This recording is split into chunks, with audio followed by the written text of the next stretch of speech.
کیا فتح مکہ کے موقع پر مسلمان ہونے والوں نے ڈر سے اسلام قبول کیا تھا؟ نعوذ باللہ من ذالک۔ کیا نبی صلی اللہ علیہ وسلم کے چچا عباس کے لیے آپ ایسا سوچ سکتے ہیں؟ فتح مکہ کے دن اسلام قبول کیا تھا انہوں نے۔ بھائی میرے جواب تو دو۔ چچا عباس انہوں نے اسلام کب قبول کیا ہے؟ فتح مکہ کے دن۔ ذہن میں اگر کسی کا آ رہا ہو نا کہ معاویہ، تو معاویہ نے فتح مکہ کے دن قبول نہیں کیا بھائی، وہ تو صلح حدیبیہ کے بعد مسلمان ہو گئے تھے۔ فتح مکہ کے دن تو انہوں نے اپنے والد کے مسلمان ہو جانے کے بعد اپنے اسلام کا اظہار کیا تھا۔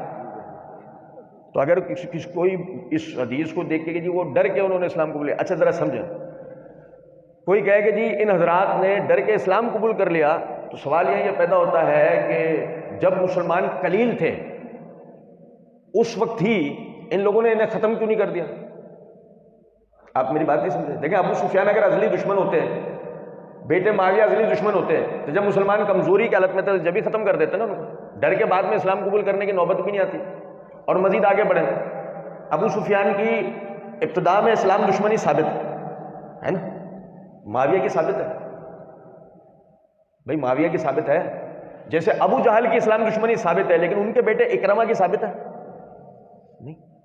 تو اس بات کو سمجھیں کہ یہ سب سے پہلے تو منطقی غلط ہے کہ فتح مکہ کے بعد جن لوگوں نے اسلام قبول کیا انہوں نے ڈر کے اسلام قبول کیا، کیونکہ اگر ہم اس طرح کی کوئی منطق ایرانی منطقیں لڑانا شروع ہو جائیں تو سب سے پہلے اس کی زد میں اہل بیت آئیں گے عباس، کہ جنہوں نے اس دن اسلام کا اظہار کیا تھا۔ یہ ویسے ہی غلط ہے۔